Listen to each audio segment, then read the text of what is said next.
So welcome everybody once again. So I think it's great to have everybody here. It's a Friday. I know that everybody has their plans, so I'm glad that we are able to come to this call and discuss weekly market action, what's going on. It has been a pretty, I would say, interesting times. We had a lot of like political news around shutdown. We have this whole continuous debate, which is about the AI. We have this whole meltdown happening in crypto market. So there's a lot going on. So we will touch upon all of these things today. So let's take it one by one. But overall, I would say that it was very eventful week, as we know that we last week weekend this whole shutdown news came in. Market went up on Monday, and after very quickly we saw that it gave up the gains by when the actual shutdown was ended by Trump by when he signed after the vote on Senate and House. So let's try to decipher. Usually, what I try to do is try to show you the chart so that we can talk through what happened. It is easier to do it through that model. So let's go there. So from a chart perspective, as you know, that as I said, Monday, it's very interesting if you look at the candle of this Friday versus last Friday. It almost looks a copy. We had a big down open, we recovered. And interestingly, we ended almost within a few points of last week. So in other words, this whole week, last week is totally uneventful. As I said, the news came out over the weekend that shutdown is getting resolved. And that triggered a big rally, which was completely given up. So this was basically buy the rumor and sell the news. That is what played out here. So this is a complete reversal candle on Thursday for what happened on Monday. What does it mean? That means that we had this whole traders playing out. They thought that this news will result in a big rally, but mostly market had already front run that rally. So technically, we are still there. Technically, we are still not able to touch the previous all-time high, which were made end of October. And why is that? Because again, as we said, we had discussed it end of the October that how market was running out of liquidity that resulted in a correction. The liquidity takes time to go through the market. The release of TGA, as we discussed, we have already covered that last call. You can go through the recording. But basic idea here is fundamentally nothing changed. The second thing, which negative news came out along with the shutdown, was that Fed uh, uh, started speaking. Like there's this blackout period for Fed when they cannot speak, and then they have these press conferences and so on. And what market is now concerned about is that now the shutdown is out of the way and people have already traded around it. People are now concerned about that the probability, which used to be 95% a month ago for another rate cut, is now come down to 45%. So which is basically what the people are saying is there is no data. We have hardly any data coming in because of the shutdown. And there is this Fed statements are making more noise now, I would say. People are getting more concerned because you can't predict what Fed will do based on real data. There used to be the real data, like CPI is delayed, the employment numbers are delayed. So there is no real data what Fed is looking at. So now market is more sensitive to what each of these Fed commissioners start saying in the pub press or so on. And that has spooked the market a little bit. Market was already pricing in, as I said, 95% probability of a rate cut in December is now 45%, when we are a few weeks away. So this is kind of spooking the market. So this is what is happening. You are seeing the yields are rising again. People are concerned about that is it over the whole easing cycle. On the other hand, as we have discussed many times, there's a QT ending happening, which is usually a precursor to expanding the book again. So it's kind of conflicting signals right now. We did talk about how the SOFR is struggling, and Fed had to provide additional funding in late October, and what is happening in last few weeks because of lack of liquidity. So right now there's some kind of uncertainty which is building up. That is the macro picture. Now, what else is happening is that we have this whole noise around AI. There's a lot of bubble discussion again, which means it's very interesting that it keeps happening every 3 to 6 months. And we are right now questioning what is going to happen. So we'll take up that a little later, but let's just understand where market is. So from a chart perspective, we are basically, we corrected since end of October. We have been sitting almost doing nothing in last 1 week. And right now we are still very much sitting on this support line, which is kind of a trend line all the way from September. So I would still call it a bull run. I would just call it as a healthy correction and consolidation. while the consolidation, as we usually do, let me draw another line. So as you can say, we have made a lower low, and we are continuously making higher lows and lower high, I mean. So there's a lower high and higher lows. So with that, what that means is we are in a becoming range bound. We are waiting for a some kind of a trigger. That trigger can be a confirmation from Fed that there will be a rate cut. That can be Nvidia results, which are coming next week, which is not very far now, 4 days away. In terms of market timeline on Thursday, and then we have so that can clear out some of the cloudy things. What are the cloudy things? One is whether the rate cut is happening or not, whether AI trade is still in, and so on. So these are, I think, couple of question marks. And as you always know, that since the end of October, when most of the earnings are out of the way, market usually there is lack of news from tech sector perspective. So either you're waiting for the macro, the shutdown has played out, but actual macro is liquidity, which I believe is still sitting in TGA. And of course, there is no number released. Official numbers did not come out since Wednesday when the bill was signed. So we are still waiting for Treasury to disclose how much has been released and how much is pending. But as you can imagine, these things are not like instant switch on or switch off. It will take a few days and to go circulate through the whole supply chain. So now, what else is happening in the process? We have some other things happening. Is Bitcoin has entered into, it rejected the 200-day moving average. It has been correcting, and the correction has become steeper. This is a worrying sign for a lot of people. A lot of people are worried about whether it is end of the Bitcoin cycle. But as you all know, very similar thing happened in January, February, January to March, even before the whole Liberation Day drama, which was actually a very limited impact on Bitcoin, but it was in a first quarter of this year. We had very similar situation.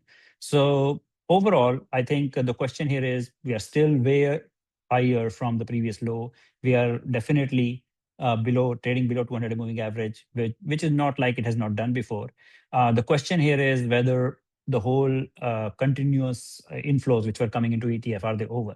And as I always say, means macro, because the money supply is increasing as the interest rates are expected to go down further, and with QT ending, there is no headwind for all of these assets, whether it is gold or so on. And similarly, I think we have seen the gold also slow down. Now, interestingly, all of these things have been happening when the liquidity was tight. So at this moment, the first reaction is probably it is a sign of still the low liquidity. Bitcoin is more volatile than gold, but overall, we are seeing Bitcoin definitely technically looking weaker. On the other hand, we have this whole news around what is happening with the whole treasuries, like the Bitcoin treasury companies. They are struggling to raise money now. They have tapped out most of the liquidity. You have most of these other ETF inflows are kind of flaky because we are seeing that some of these BlackRock ETF started losing money in last few weeks. So which again, as I said before, this has happened before. I don't think this is something unique. We have seen the outflows and then the flows coming back at the right price point. Now it's a matter of defining where the bottom is. At this moment, I don't believe there is a macro issue here. And that is, I think, it is visible in gold. It is visible in stocks also, which are kind of consolidating. All it takes is change of sentiment and a little more liquidity infusion. Now let's have a quick look at the VIX, which is definitely rising. Of course, we had a pretty high VIX, volatility events in middle of October, and every Friday we are seeing the liquidity rising. This is another concern because what we are seeing here is that every weekly options expiry, we are seeing a lot of margin calls happening and so on. So this is where I think market is showing the signs of stress when there is not a single, we are seeing more and more stock picking now, more and more selective performance. Some stocks are doing better than others. There is no continuous, easy play where everything is going up. So, and that's why volatility is higher, because people were getting used to it with high leverage, and you need to be a little more careful on how you manage your trade day-to-day basis. So that is the science. I think the good news here is that as the volatility rises at the start of the day every Friday, it settles down. So market is not panicking right now. This is a normal cleansing cycle every week, I would call it, based on how much leverage was in the system. And typically these things automatically correct. Like if you see whenever the volatility rises, it ultimately settles down below its average, which is the usual 200-day moving average. And it's only except for the whole tariff drama in April when it and before that whole tariff event, we had a consistently high volatility, which I think has kind of we are seeing the after a period of calm, we are seeing that again. So this is again not a big difference from what usually happens. I think people are more worried about now the macro being like whether the low rates are over, the yields are again going up, and we have to just watch out for uh, data as now the shutdown is over. We have been, I think the news today was that next week there will be unemployment data by Thursday, and there is more data which will come out, which will clarify and probably have some certainty around what's going to happen. So this is where we are at a market level. So in short, I think chart wise, SPX is not in a any way in a danger of breaking this up move. We are seeing that Bitcoin has definitely broken down at for this moment and trying to find support. We are seeing the gold is consolidating, and it's again very similar to SPX, I would call it. And yields are slightly threatening. As you remember, I had drawn three different trend lines. It is still in a very deep downward move. So macro is still in the favor of lower rates for in future. But yeah, we have broken out of the first steep line, and we are now probably going to test this other trend line. So as long as we are still below this, we still have a long way to go and start threatening any, like market is definitely not concerned about runaway inflation or anything. Otherwise, we will be going back up again on 10-year yields and so on. I would still call it as a more of a intermediate rates, not too comfortable, not too uh, panicking. And I think at this moment, market is just waiting for the news. Um, this is, I think, what we can see on the charts. Let's now go and talk about a little bit more. I will take a few questions here before I start talking about the other couple of topics. So if you have any questions, you can put it in the chat.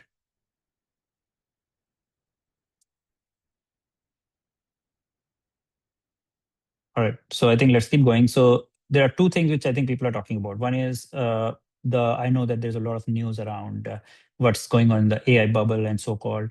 So my views, I think we have been discussing this in WhatsApp groups and so on. But let me put it this way. There is this basic concern around whether we are in a bubble and why so much spending is happening. Now, I know that this whole in this week, the big headline was Michael Burry disclosing his short, and then he going ahead and talking about people comparing it with his big short. Remember that one thing, which is I know these things are like because there was a movie made on him, and this is why it became such a popular story. But you remember that he always shorts the market. He has shorted the market in 2023. He has shorted the market in he had gone big short on Tesla. So he has while there is a one big story where he was successful. There are 15, 20 other stories where he failed. Now, anyway, in general, let's go back to what is AI status right now. So AI in general right now is becoming more like a national security issue. People are talking about, you know what, we are well, like whether it's if you have read the books, of course, we were all probably either not born or it was before us when we talk about this whole Cold War between Russia and US and all this space race and so on. I think AI is in very similar domain right now. If you look at like when people are always comparing the news of how far ahead the China is in AI versus US, there is a whole discussion around robotics. There's a whole discussion about there are either believers or non-believers based on how much you are using AI or how much you are impacted by it yet. But one thing is very clear that AI has changed the most of the plans from at a country level, at a company level, and there's nobody untouched right now. So having said that, there are these questions around monetization. Now, we did talk about it 2 weeks back when the earnings came out. We have already seen the evidence that there's a real monetization which is happening. There's a real like Google is growing. You are seeing that almost like all of these big hyperscalers or whether it's Meta, they are not backing down. Now, of course, they are the first one in line to know how much of demand is there for AI, because these are the people who are building up for. They have the history. It's not first time they're building the cloud services. We have already gone through of over multiple cycles of overbuilding and cutting down. while people always refer to, oh, they did it before, they have overbuilt before when it was a cloud race. But having said that, you need to understand that these are like, these are some of the best people and the brightest people in the world running these companies. And you're talking about, if it has happened before, people always learn from it. It's not a black swan event that suddenly the demand will disappear. And even today, Google announced 3 new data centers. After all this news of bubble, right now, Google is saying we are expanding. Even I think today another news came out is Warren Buffett, who is now again who is right now investing in Google. That's what he disclosed. Of course, he's passing on the buck to the new leadership. But what they mean, what it also means is somebody as conservative as Berkshire Hathaway and so on, they are right now looking to enter this whole AI-based investments. My point here is that right now either we can believe people who are trying to create panic on whether it's a bubble, which has happened even 2 years before, even after 1 year after ChatGPT, this was the same question. Why are people spending tens of billions? Right now, we are talking about why are people spending hundreds of billions? On the other hand, people who are leading it, they are comfortable spending. We are talking about, all the hyperscalers. We are talking about whether it is different countries announcing it. So at this moment, the actual hard data is suggesting that AI build out is still early. Whether I think there is enough liquidity in the market, that's the biggest question. If you look at macro level, whether there is enough money to be spent. At this moment, there have been a lot of things which we are studying, and when we look at it, it looks like it's not, if you look at the scale of build outs previously for any new technology versus what AI is investing in, it's not unheard of, it's not unprecedented. So I don't think there is any clear sign of bubble. Most of the people who are involved in this industry are still spending, and I would rather believe them who are working on this technology rather than traders who are betting against it. So that is how we are analyzing it. Of course, as I said, there is this somebody asked a question earlier in the call about the Nvidia earnings. Even before the earning came out, if you remember, Nvidia already reacted to that. Means Jensen in his GTC talk, he talked about how he has a $500 billion worth of order book on Blackwell. And we already know that yeah, even though CoreWeave got battered after the earning because of their bad guidance, but the comments were that even their Hopper is getting so much demand that they are renewing the leases. So in a world where there's so much of demand for Blackwell, there's so much demand for even the older hoppers. What we are seeing is that demand is still higher than what the supply is from Nvidia. So in this scenario, I don't expect the market to be, Nvidia earnings to be bad. First of all, even before the earnings come out, we have all the signs that it will be great. Now, of course, it doesn't mean the stock will go up because, as you all know, that there is a big chance that market was even expecting better than that, which is very common because it has already gone up since the hyperscaler earnings came out, since all the other spending estimates are already out. So you already know what NVIDIA's projections are. So overall, still market has to go through that news cycle. Market has to look at the numbers, react to it. That will happen. But also, it will be very interesting if anybody asks these questions, right? Means in the earning call. But overall, I'm not expecting anything different. Means Jensen is not going to say something different after 1 week or 2 weeks ago when he said we have a $500 billion worth of orders. Those orders are not going to disappear.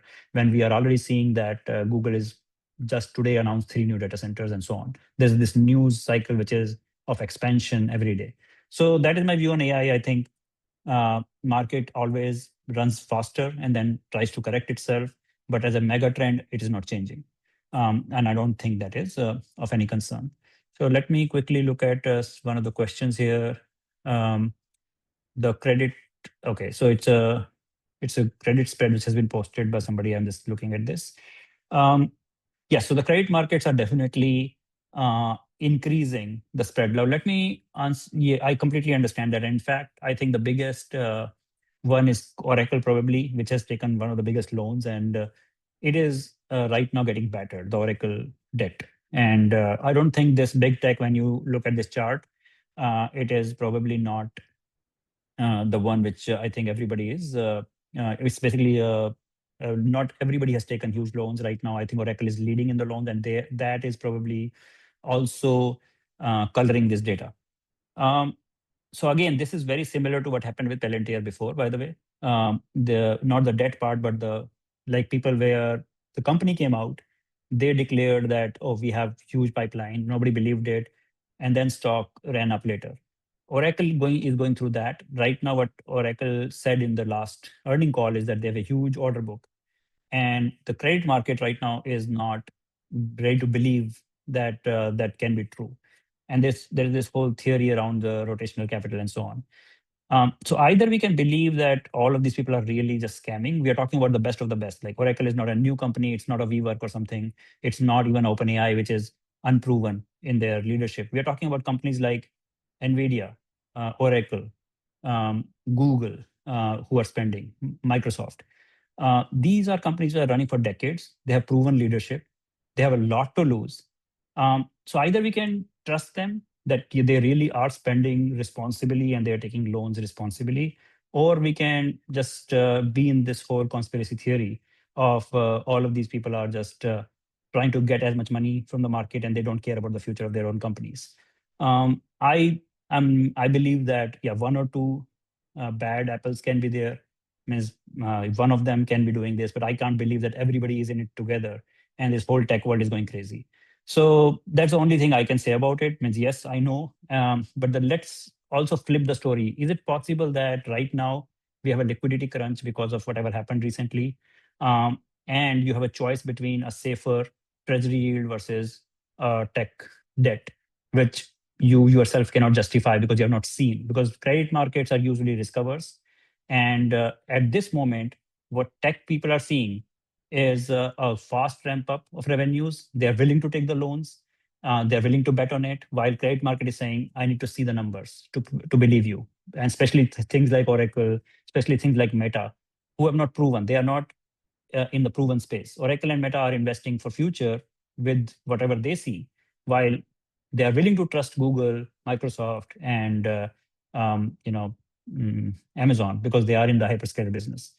And let me tell you, this was not very different. When Amazon was spending on original AWS investments, when they were very early on, people did not trust them either. Their spreads were going up all the time at that time also. So I'm just telling you what is the history of this. So I'm not sure if this is a good enough signal right now. It may be a signal of the actual spreads on tech debt was very low, which was also abnormal. We are probably overcorrecting that. People are probably dumping that, and that is because there is this lack of liquidity and so on. I would love to review this, how it goes through after one more earning cycle, after maybe some liquidity comes back, and whether this stays like the same. So that's my interpretation of what's going on with the tech debt, which the credit markets are questioning right now.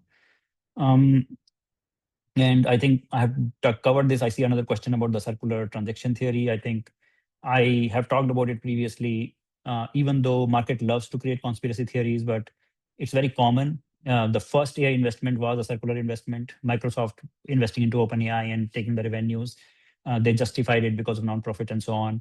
But otherwise, when you're making so much cash, it makes sense for you to help your supply chains because you are running so fast. So NVIDIA investing into its own suppliers and so on, that is part of their cash. They would rather invest in something which they understand, which that are like their customers, rather than, of course they are also taking bets on some startups, but they're generating so much cash, and I'm not too worried about it.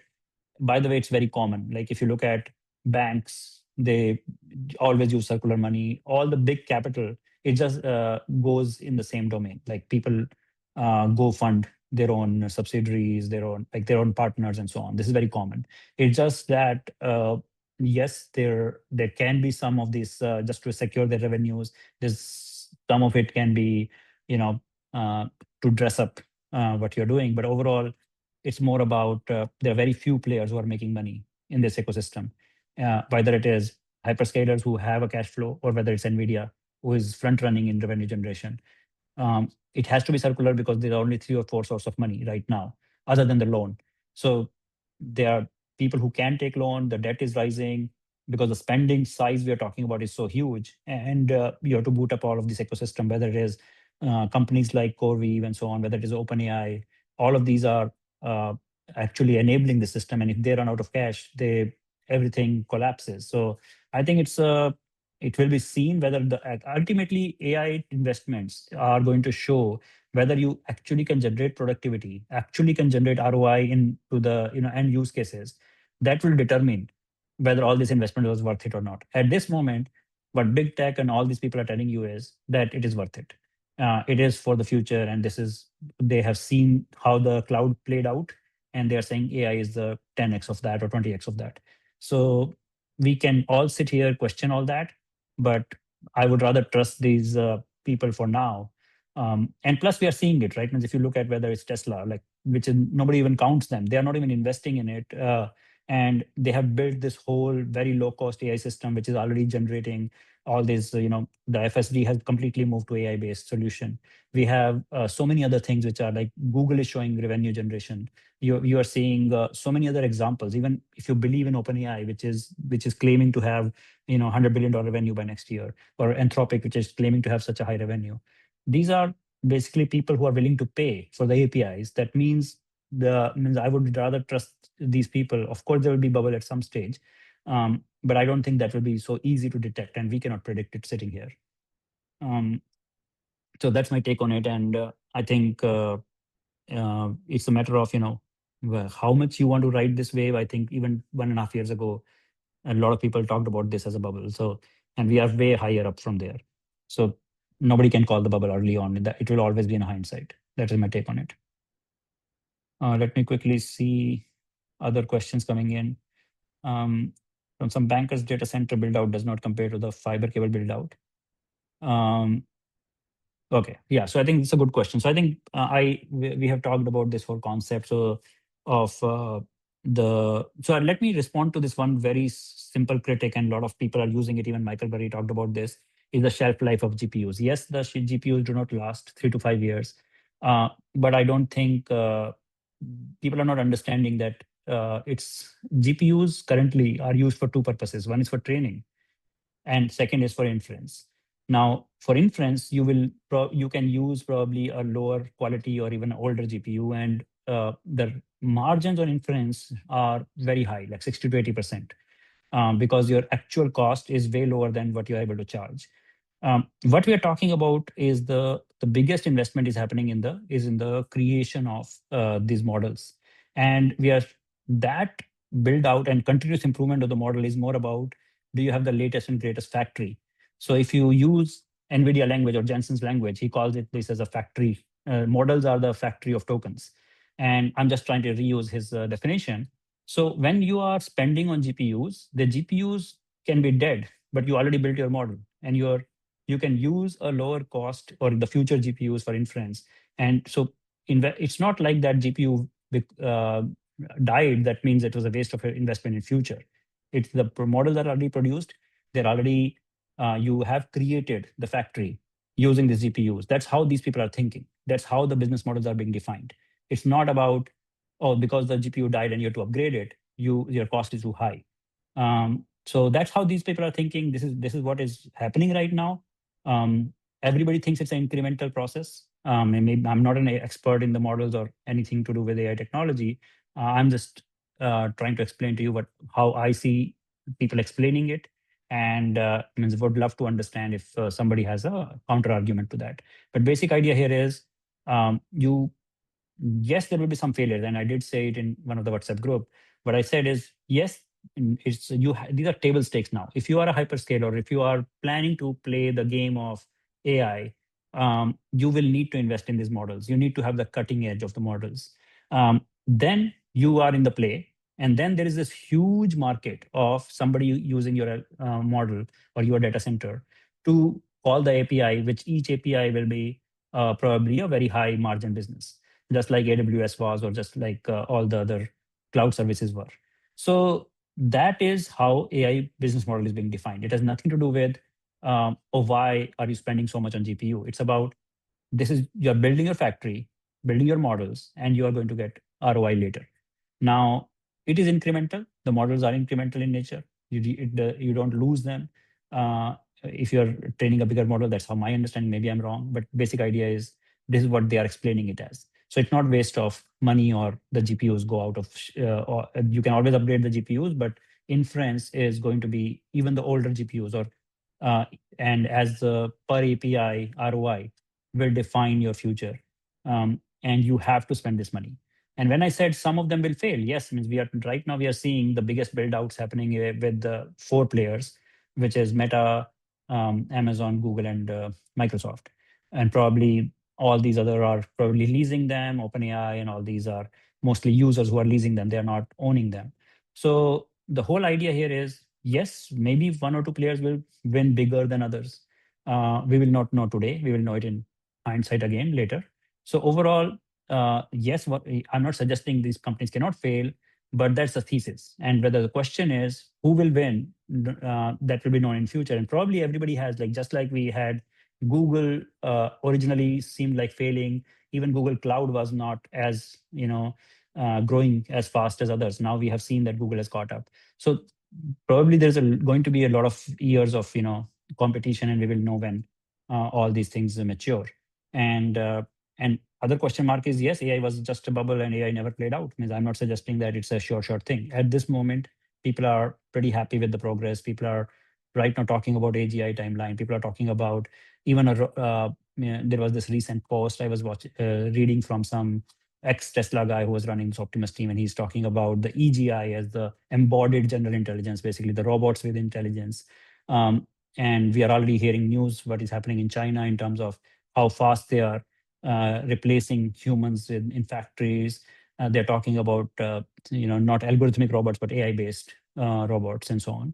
So there's a lot of progress which is visible, and I think if you don't believe in that, yes, everything is a bubble, and we can always bet against it. But at this moment, this market is telling us that it is not, and most of the big tech players are pretty happy with how the AI is progressing at this moment.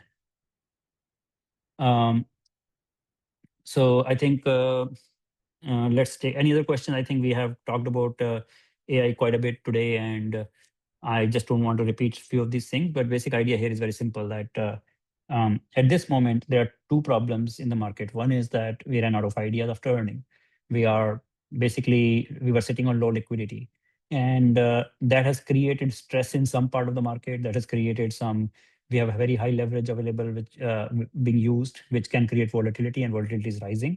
Now the question is directionally, like also by the way, one more data point I was reading is that the hedge funds are again selling. Like if you remember, in early part of the year, it was very common story that almost everybody's selling this year, and only retail was buying. And as it happened, over the next 6 months, retail turned out to be correct. Means it's not necessary every time it's going to happen, but we are seeing this whole cycle every time where it's very interesting. What is happening these days is that we are seeing a continuous interest from an average investor, and that also means there's a lot of money sitting on sidelines, which we have been talking about for a long time, which is in the retail money, not the institutional money, which is always invested.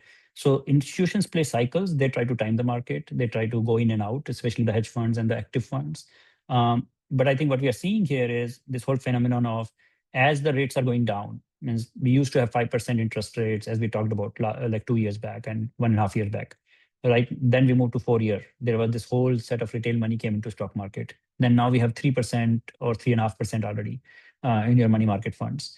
So there is this whole tailwind of, which is again tied back to the big macro picture of money generation. Like we are seeing that money supply is still increasing at a global level. We are seeing that US stock markets and some of these assets, which are the favorite of the world, there's not many places to put this money. So that is the underlying theme here. After that, I think, yes, there will be corrections. There will be probably a bubble bust someday, because I'm not suggesting that we will not overbuild. But at this moment, there's no sign of it. What I'm trying to highlight here is market is trying to predict, and it has predicted in last 3 years multiple times.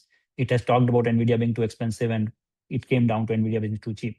It has talked about Google being too expensive, like when Google was at $150. Right now, Google is almost 300, and we are seeing Warren Buffett investing or Berkshire Hathaway investing at this level, where means it is.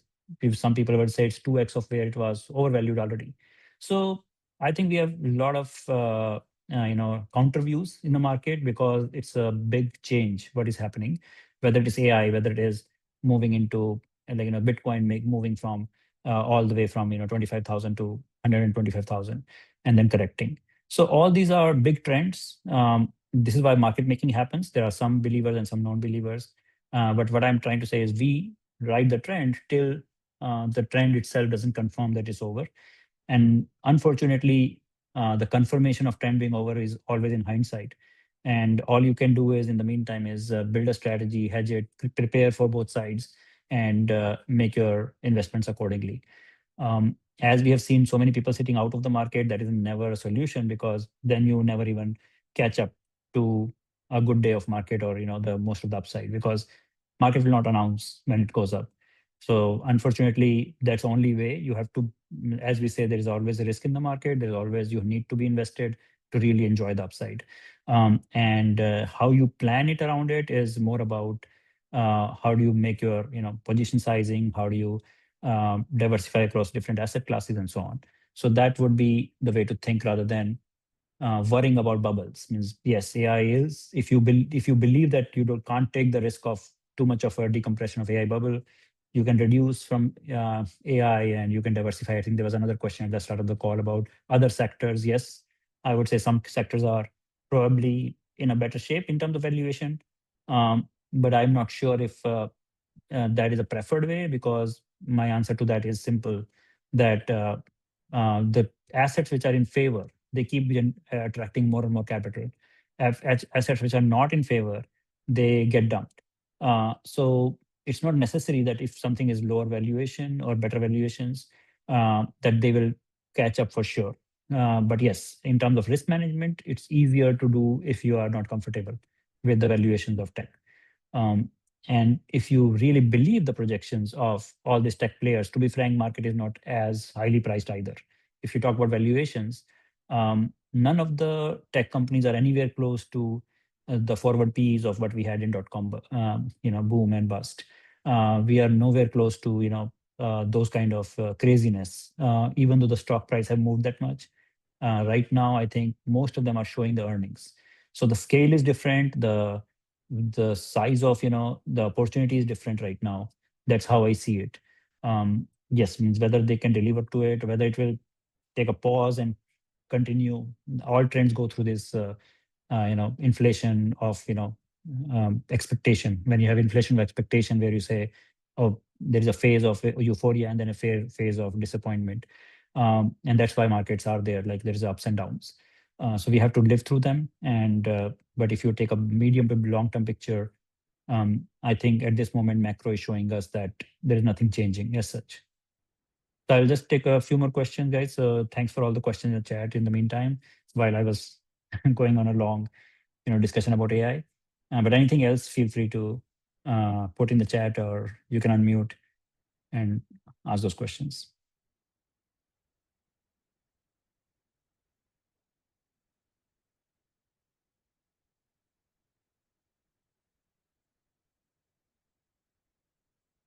All right, looks like we don't have anything else. So thanks a lot for joining. And I think let's see. Okay, I see one more comment here. Is slowdown of economy a bigger concern? Oh, that's a good thing. I think let's conclude in the end by talking about the economy in general. So I think overall right now, there are two parts. We did discuss it a few times, but let me just summarize again. The reality is that economy has been slowing down since 2022, to be frank, when we went on this whole rate hike cycle. If you look at a lot of other industries, other than AI spending and the whole AI boom, I don't think there has been expansion in many sectors. Very few sectors have grown. So AI was the counter of that. There was a trickle down effect of AI. And I think this is why we are seeing this unemployment number and so on. Why I am not concerned about that is because of two reasons. Politically and from a policy perspective, we don't have any appetite to go through pain in the economy. As we saw earlier this year, as soon as the inflation was below 3%, they dropped the target for 2% and they said unemployment is higher priority. Um, so it will be very yes, economy is slowing down, yes, unemployment is rising. That's one of the reasons why rate cuts were done. So I think that is going to they are going to keep pumping the market, the economy. If the economy really slows down outside AI world, which is already happening, and including AI world, you will see even more rate cuts. We are not sitting on 0% rates. We are not sitting on a big QE cycle. What we keep forgetting, we are still doing QT till 1st December. That is when the QT stops.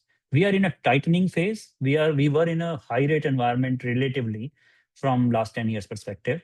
So we are sitting on so many tools right now with from a policy perspective that economy is not a concern. Means this, if at all anything, you will see a huge, even bigger tech bubble if the rest of the economy slows down and unemployment rises fast, because you will have right now we are seeing this whole debt going up. People are We are talking about a spread in the tech debt which is rising. What if the treasury yields are coming down because and the rates are coming down? Spread doesn't matter. Now you're talking about the base rates going down. So if people are right now willing to borrow money at 6% or 7% for AI spending, if the base rates come down, even with the high spreads, you will still be below 6%. So all I'm highlighting is we should always remember that economy slowing down is actually good for the tech. Unfortunately, it is good for the sectors which are blowing up. So this is where the balancing has to be done, and this is where I think um, it's a matter of how we how we invest is probably, and unfortunately this is the modern economy. Everything will go into the same asset class which are doing well, um, and rest of the economy only has to deal with the trickle down effects, because making uh, rates lower or making more liquidity available doesn't mean banks want to lend to a ailing sector. Banks still want to lend to AI because they are more confident of, they are reading the same tape which all of us are reading. They know that they would rather lend to Oracle and Meta of the world rather than to somebody like to the small sectors, small ailing sectors in economy. But policymakers cannot choose that. Policymakers can only reduce the rates or provide liquidity. And this is why one of the other reasons why I believe in staying with the mega trends, staying with the strong sectors as investment thesis rather than going and looking for weak sectors and undervalued sector. Undervalued sectors are undervalued for a reason. Market is not stupid. Market is not leaving money on the table. So, so yeah, that's a great question. I would say if the economy is slowing down, which it is, the as we call it as a main street economy, it is slowing down. It doesn't matter where SPX is, and that is one of the reasons why rate cut cycle started again. And I still agree that there will be more rate cuts. It doesn't matter what the probability is today. I agree that there will be more easing of the cycle. There will be potentially a QE after the QT stops. We are already seeing a silent QE with all the additional liquidity crunch. The standing repo was used by Fed. So with all these new tools that which we keep adding, if you look at what Fed does, 2008 started the whole concept of all these liquidity provisions. Then we have this whole bank failures in 2023, which started this temporary lending facility to banks. Now we have this whole standing repo is being used again. We have so much more liquidity infusion measures being added. That is for a reason that politically or at a policy level, there is no appetite for letting market clean itself. We don't let any pain go through the market. In old days, we used to have this whole recession cycles. Why we have not seen recession for so many years is that we cannot let that happen. And any softness in economy results into policy softness. So I'm not worried about that from from macro perspective for two reasons. We are sitting on still at a very high interest rates. We have a lot of we can cut interest rates 10 times before we run out of options. We can do QE. We are not done QE for a long time. We have compressed our the Fed book, the Fed asset book is compressed by multiple trillions since we expanded in COVID, and COVID has already set the benchmark of how much money you can provide in the system.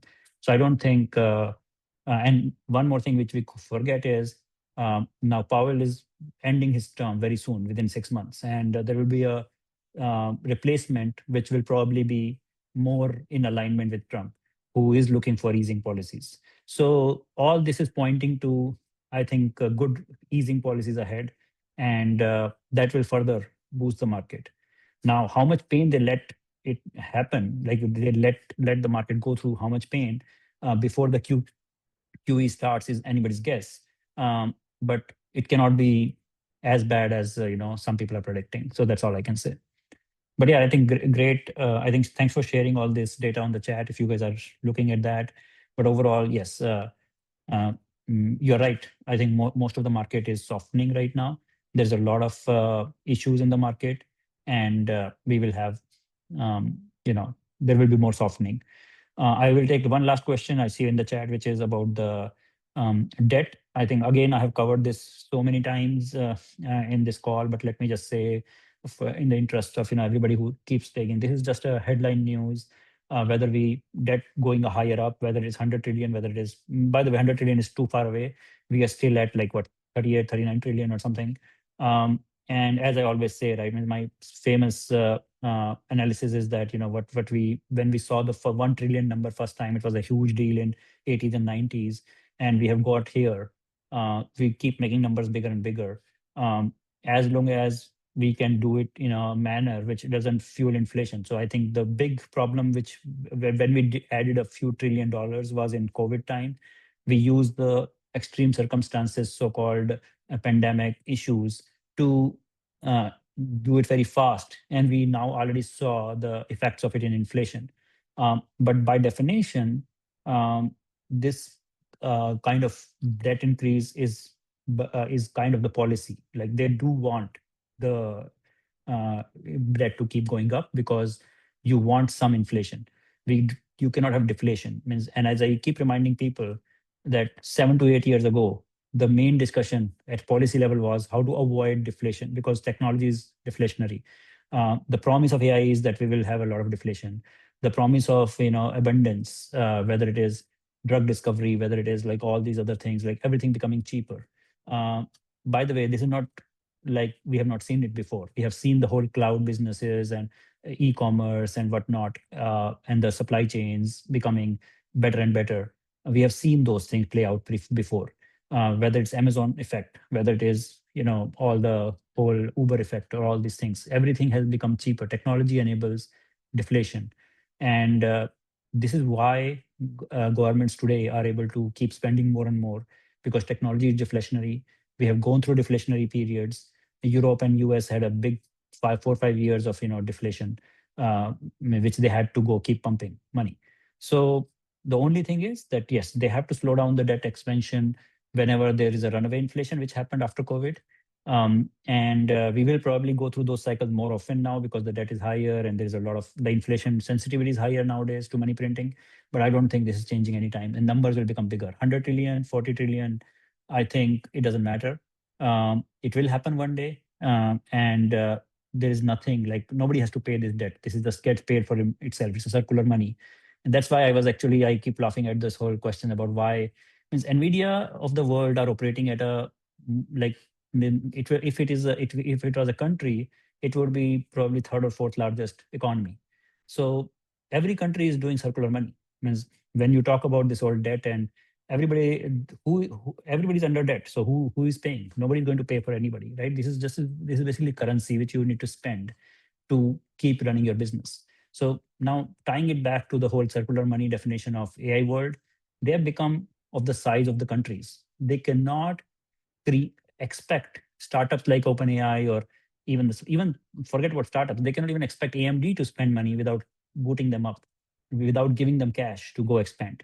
So some of these companies are becoming so big, and governments have been doing this forever. They will have their debts expanded. Probably the big companies who are going to control the AI world will also have similar situation where they will have a huge debt. And right now, market is going through the first expansion cycle of debt in AI world. That's why the credit spreads are higher. Just to wrap it up of what we discussed today, probably we will get used to it. Similarly, when first time this whole debt drama started for countries, we had high yields, and now we are, even though we are talking about this debt being so high for US, the 10-year yield is only at 4.14%. Why the yields are not going up? Why people are not dumping US debt? Means even at the high size, and we are looking to expand to 100 trillion one day, there is enough demand for it. That's why the yields are still low. So that is what I can say about it. I don't think one has to worry about it till there's demand. If the market needs it and market wants that debt, why not? Means why should US not issue debt? So that is how I think the policymakers think like that, and I think that is what we will keep seeing. So the tracker for debt issues are yield. Market is going to give you signal. Today, AI debt credit spread is increasing. So yes, there's a problem. Some people are signaling. I believe that once they see the uh, problems disappearing, when the revenues come, that debt spread will go down. The same thing for US debt. The day when the yields start going up above 500 by 5% again, you should then we can discuss, yes, is the debt a problem? Today it is not. So that's all I can say about the debt. Again, guys, I think we are on the top of the hour. Thanks for staying back on a Friday evening, and it was good discussion. Looking forward to talk to you guys again, and have a great weekend. Thank you. Bye bye.